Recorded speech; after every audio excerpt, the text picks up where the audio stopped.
He is arguably the finest left-arm fast bowler of all time. He's a record-breaking batsman and was captain of his country.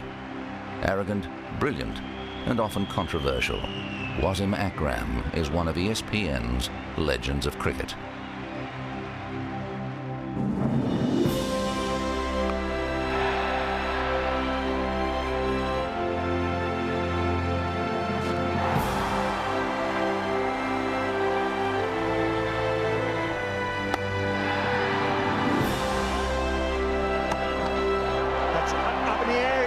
This could be victory. It is. Pakistan win the World Cup. The 1992 World Cup final in Melbourne.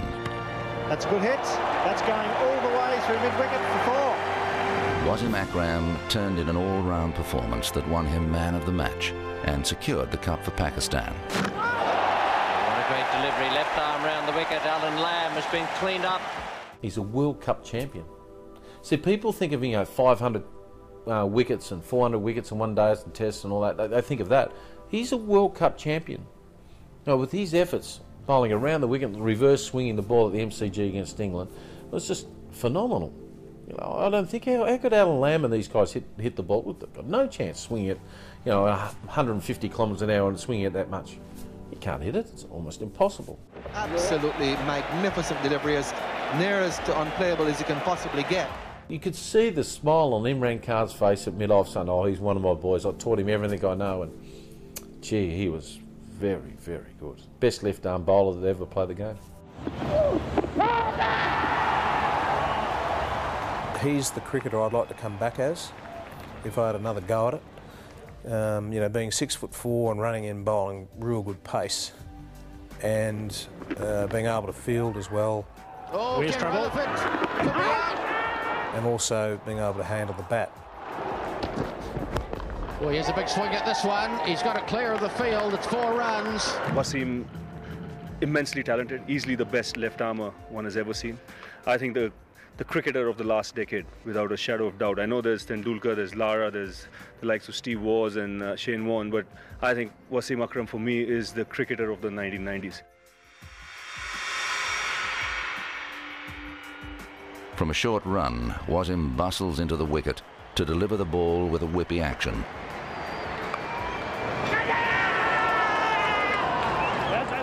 He can swing the ball both ways at high pace.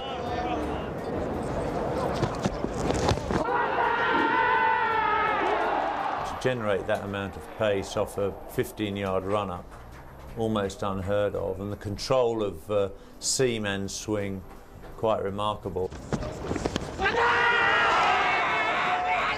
Swing the ball both ways at really lively pace, bowled a great bouncer, hard to pick because he used a very fast arm, whether it was up there or down here, very fast, so not easy to pick.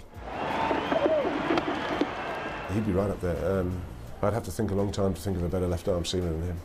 Outstanding ability, he's a captain's delight. He can bowl round the wicket, he can bowl over the wicket, he can get the ball into the right-handers, he can reverse swing an old ball, he can bowl yorkers at will, bounces at will, always aggressive.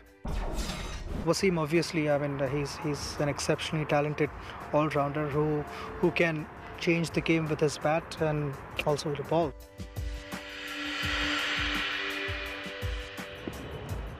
On his day, Wasim can create mayhem with the bat. And it's over the top again, and that's a huge hit. That's right up into the stand. I think he's a destroyer, basically. He just loves to, get after the bowling and try and destroy them. Just wants to hit everything out of the ground. And he's played a couple of innings where Pakistan have won from, come back from defeat. He started batting right down the order, and then just ever so gradually started to show some credentials as a batsman, to the point where by the late 80s he was a batsman capable of scoring Test centuries. I always concentrate on my bowling more, although I should have. Since I've retired 5 years ago, I realize it now. I should have concentrated on my batting a lot more. That's 4. That's beautifully struck. Wasim Akram is one of the best all-rounders I've seen. There were a lot of good all-rounders in that period. Imran Khan, Kapil Dev, Richard Hadley. I'd put Wasim Akram up there in the very top of that group.